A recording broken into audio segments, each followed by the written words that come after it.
Morning guys,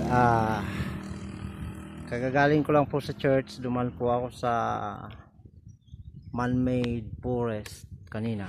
Ay, ngayon ang tinatahak ko pong lugar ay papunta po sa Santol.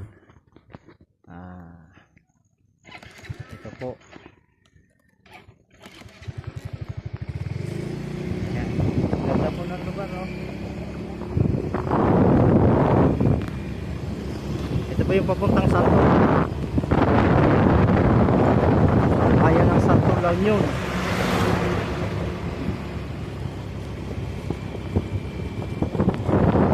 Sana ganito lahat ng mga tao nagtatanim ng kahoy. Kasi kampi yan.